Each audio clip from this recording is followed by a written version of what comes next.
Hey everybody, you ready for part 2 of putting your garden to bed? It's pretty dang cold right now, but anyways, let's get started, okay? Yeah, rock and roll. Yeah.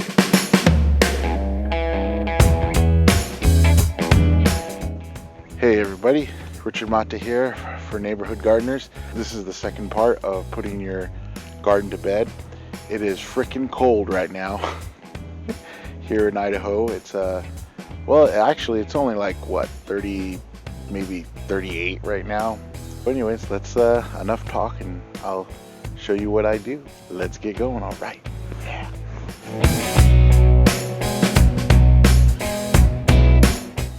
This is all the mulch plants and some grass from the last mowing of the year.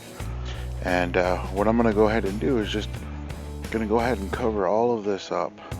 I have to pull these poles out because I'm not gonna. I think this is where I'm gonna put the garlic for next year. I'm not gonna sift anything. Let it settle all by itself. And we've been getting snow on and off for the past couple of days. It's kind of normal here in Idaho, but it usually takes a break after this first, the first part of November, and then it will pick up again in December. Late December and January it'll start snowing a lot more. But anyways, I have to pull these poles out, or these wooden posts. And yeah, I think I'll have to redo those next year. Gonna leave this in.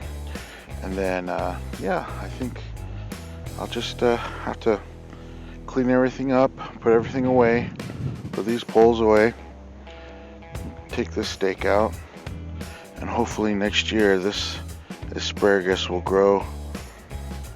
I've been neglecting the compost, but yeah, because there's some leftover tomatoes that just were getting really bad, or that's a waste, but I don't know.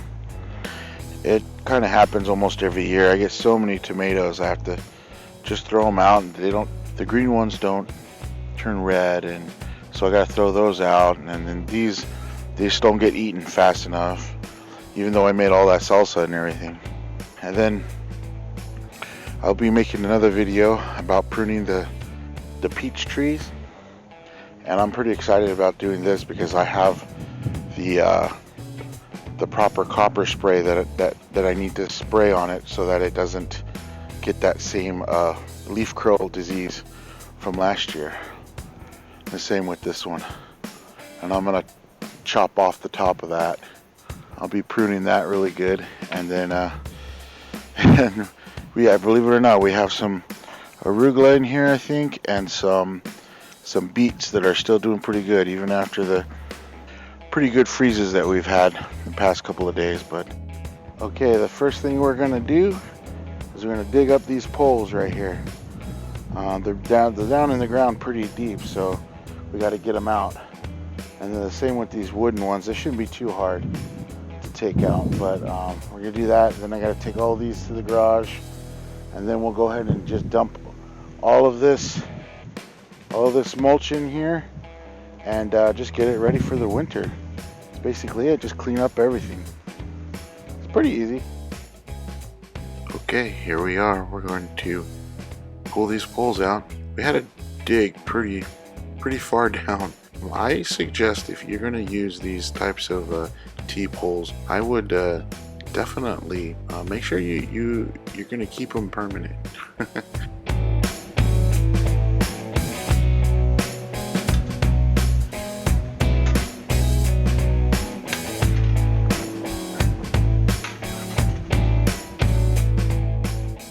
Yeah, I would definitely make sure it's a permanent spot that's going to be, those poles are not going to be moving anytime soon.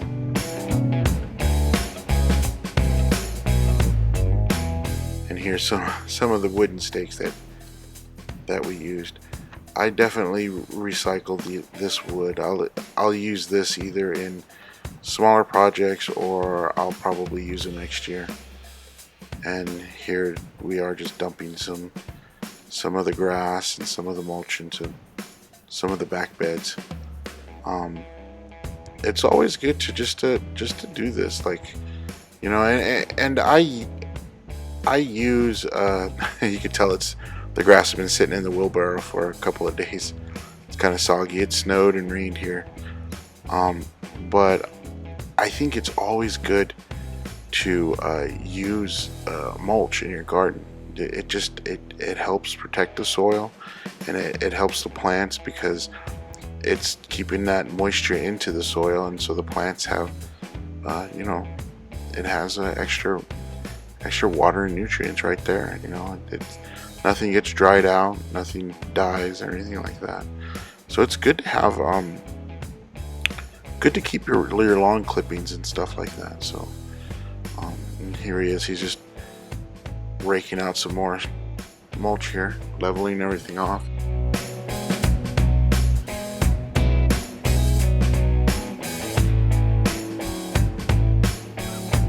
Oh, look at that. We forgot to pull that one out.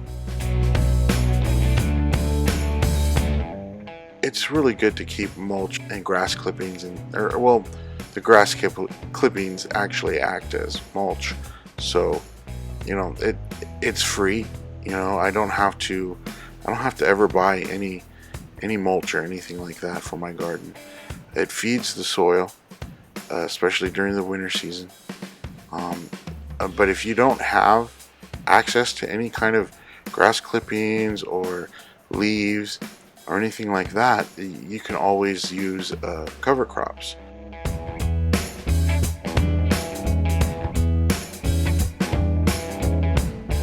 I don't use cover crops because I always have grass clippings and leaves and stuff, so I don't know exactly what type of crops are used for cover crops. So that's something we probably can check out or look up or anything like that. But you plant that, and then that basically does the same thing as this does. Your cover crop grows and it dies, and it just feeds the soil over the winter, and it also protects the soil from when the winter wind, that wind swept kind of soil that you just don't want in your garden.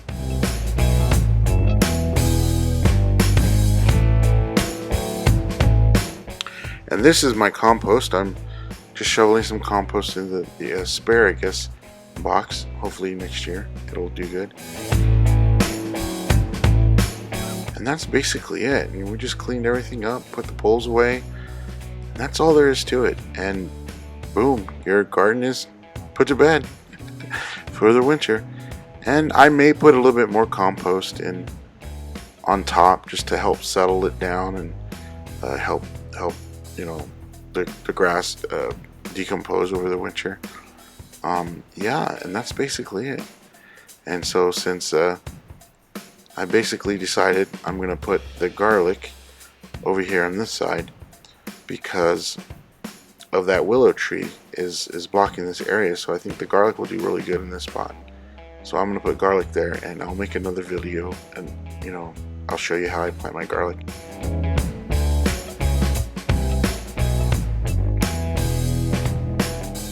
There's the compost. It's a little bit neater now.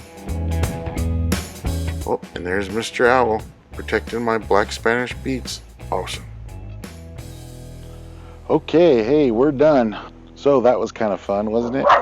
I really liked all the ideas that I kept getting as I was putting all that mulch down, and just thinking about things to plant. The anticipation for next year is going to be pretty heavy this winter. So maybe come spring it'll just be phenomenal. We'll just have planting everything everywhere, and planning on making some more beds on the side of the house over here, maybe for some less heat tolerant plants, ones that are more fragile to the heat during the spring and summer, so that I could just grow things over there. Yeah, and I'm gonna make sure I keep my peppers separated, because some of my sweet peppers they got crossbred, so they're spicy, and that's not supposed to happen. And then I want to make sure that I keep my heirlooms tomatoes and other heirlooms separated, so that they don't cross-pollinate too. I want to try to cross-pollinate a tomato here pretty soon, but I'm not sure what I'm really going for now. There's so many tomatoes out there that I really want to try them all, but I don't have very much land, so that's kind of a bummer. But you know, I'm just gonna try to pick just some good ones. Maybe I can cross-pollinate those and come up with something awesome. Maybe I can call the tomato something about Idaho tomato, or maybe Caldwell tomato, or the Mata tomato, or something. I don't know. Anyways, the pruning of the peach trees is coming up. I'll maybe make a short video of planting of the garlic and everything. So hopefully all that'll come to fruition soon. And yeah, so just keep planting, keep harvesting, you know, keep sharing. Make sure you like and subscribe to my channel so that, you know, you can come along with me as I do all this stuff, and I could show you the crazy Idaho weather here. Share that passion, guys, okay? All right, I'll see you later next time. Adios. Bye.